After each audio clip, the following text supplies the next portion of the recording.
కొంచెం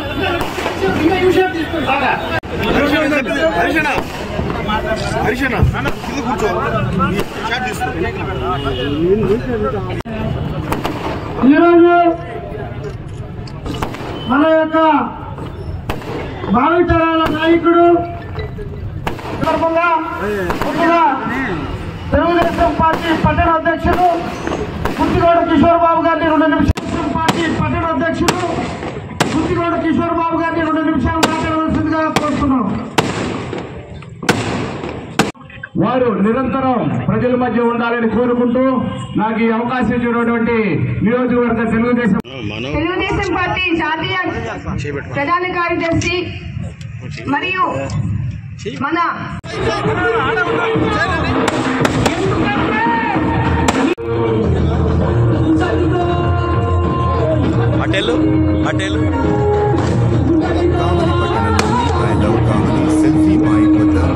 పట్టణ కమిటీ ఆధ్వర్యంలో రాష్ట్ర మంత్రి వర్యులు టీడీపీ జాతీయ ప్రధాన కార్యదర్శి యువనేత శ్రీ నారా లోకేష్ గారి 42వ జన్మదిన వేడుకలు ఘనంగా జరిగాయి. కేక్ కట్ చేసి సంబరాల్లో పాల్గొన్న కావలి శాసనసభ్యులు దగుమాటి వెంకట కృష్ణారెడ్డి పుట్టినరోజు వేడుకల్లో భారీగా పాల్గొన్న టీడీపీ నాయకులు, కార్యకర్తలు, అభిమానులు.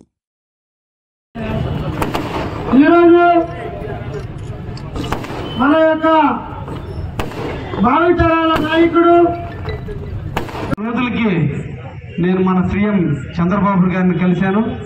ఆ రోజే నాకు సారు లోకేష్ పరిచయం చేసి మన కుటుంబ అభిమాని. నిన్నటి రోజున ఎలక్షన్లో కొన్ని కారణాల వల్ల కృష్ణారెడ్డి టికెట్ ఇవ్వలేకపోయాం. ఓడిపోతే అందరూ వదిలేసి వెళ్ళిపోయారు. కానీ 46 రోజులకి మన ఇంటికి వచ్చి మనతో కనిపించిపోయాడు.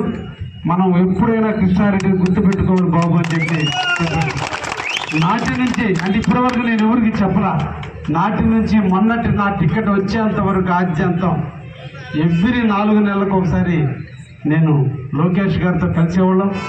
2 గంటలు కూడా కూర్చునేవాళ్ళం.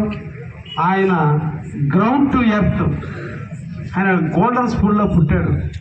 మనం చెప్పాల్సింది వినాల్సిన అవసరం లేదు. కానీ ప్రతి ఒక్కటి పేపర్ తెచ్చుకొని, పెన్ను తెచ్చుకొని, తనే తెచ్చుకొని కూర్చొని మనం ఏదన్నా ఒక ఐడియా గురించి చెప్తే రాసుకొని, అన్న మీరు చెప్పింది ఐడియా బాగుందని దీన్ని నోట్ చేసుకుని భవిష్యత్తులో దీన్ని వాడదామంటాడు. ఇది ఒక గొప్ప నాయకుడికి ఉండాల్సిన లక్షణం. గర్వపడటం కాదు, ఎప్పుడు కూడా నేల మీద నడిస్తే అతను మహానుభావుడు అవుతాడు. ఈరోజు చూడండి, చంద్రబాబు నాయుడు గారి వయసు 74 సంవత్సరాలు, ఈరోజు లోకేష్ గారి వయసు 42 సంవత్సరాలు. తండ్రిని మించిన తనయుడిగా ఈరోజు రాష్ట్రాన్ని పరిపాలించేదానికి వెనకెత్తున ఒక మార్గదర్శకుడు అయ్యాడు. ఒకవైపున బీజేపీ, ఇంకొకరు జనసేన, ఇంకొకరు తెలుగుదేశం, ఈ మూడింటిని సమన్వయం చేసుకుంటూ ఈ రాష్ట్రంలో కార్యకర్తల అభ్యున్నతి కోసం ఈ రకరకాల ఫండ్స్, రకరకాల నిధులు వెచ్చిస్తూ ఒక పక్క కేడర్తో మమేకమవుతూ, అదేవిధంగా పోస్టుల్లో తనకంటూ ఒక ముద్రను వేసుకుంటూ, ఎక్కడ కష్టపడ్డ కార్యకర్తనుడో ఆ కార్యకర్తకు అండగా నిలువుతూ, ఎక్కడ కార్యకర్తకు ఇబ్బంది జరిగితే దాన్ని తెలుసుకుని ఫోన్ చేస్తూ, ఈరోజు సభ్యత్వాల్లో దేశ చరిత్రలో ఎక్కడా లేని విధంగా 1 కోటి సభ్యత్వాలు 2.5 నెలల కాలంలో పూర్తి చేశారంటే అది ఒక టెక్నాలజీ తెలిసిన వ్యక్తి ఒక లోకేష్ గారే. మనం అందరం కూడా ఎప్పుడు కూడా చాలా సందర్భాల్లో మన సభ్యత్వాలు చేశాం. కానీ ఈరోజు మన వాట్సాప్ గ్రూపుల్లో మనం డౌన్లోడ్ చేసుకున్న దాంట్లో నుంచే పేమెంట్ చేసుకుంటూ, మన ఫోటోను అప్పుడే సెల్ఫీల రూపంలో తీసుకుంటూ అప్పటికప్పుడు మనం సభ్యత్వం తీసుకునే కార్యక్రమానికి నాంది పలికారంటే ఆయన టెక్నాలజీ మీద ఎంత పట్టుందో, ఈ రాష్ట్రం మీద ఎంత పట్టుందో, ఈ రాష్ట్ర అభ్యున్నతి కోసం ఎంత పాకులాడుతున్నాడు అనేది ఇదొక్కటే మనం అందరం కూడా ఆలోచించాలి. అందుకనే ఒక మంచి నాయకుడు కాబోతున్నాడు. 74 సంవత్సరాల వయసులో ఈరోజు చంద్రబాబు నాయుడు ఎంత పరిపక్వత ఉన్నాడో, 42 సంవత్సరాల వయసులో ఈరోజు లోకేష్ గారు అంత పరిపక్వతలో ఉన్నాడు. ఆయన ఇంకొక 5 సంవత్సరాలు ఎదిగితే ఏ స్థాయిలో ఉంటాడో మనం అందరం కూడా ఆలోచించాలి. అటువంటి వ్యక్తిని ముఖ్యమంత్రి అయ్యేంత వరకు మన అందరం కూడా కావలి నుంచి ఒక సీటు ఆయనకి ఇచ్చేందుకు, కానుకగా ఇచ్చేందుకు, నిన్నటి రోజున మన అందరం కూడా చంద్రబాబు నాయుడు కానుక ఇచ్చాం, రాక్షసుని తరిమికొట్టాం.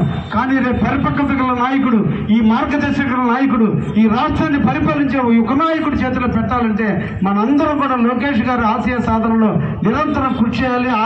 ఆయన మంచి స్థాయికి వచ్చేంత వరకు నిరంతరం మనలో చిన్న చిన్న ఇబ్బందులు ఉంటాయి.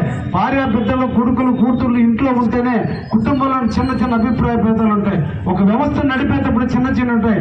కాదు, మొక్కమన్న ధైర్యంతో లోకేష్ అనే వ్యక్తి ముఖ్యమంత్రి చేసేంత వరకు తెలుగుదేశం కార్యకర్తలు అహర్నితలు పనిచేసి రాబోయే 29 ఎన్నికల్లో లోకేష్ ముఖ్యమంత్రి చేసుకునే విధంగా మనం ముందుకు పోవాలని ఈ సందర్భంగా కావలి తెలుగుదేశం పార్టీ నాయకులందరూ కూడా పిలుపునిస్తూ, అదేవిధంగా ఇంకొక మంచి పరిణామం, నిజంగా ఒక మహానుభావుడు పుడితే పూల వర్షం కురిసిందంటాడు.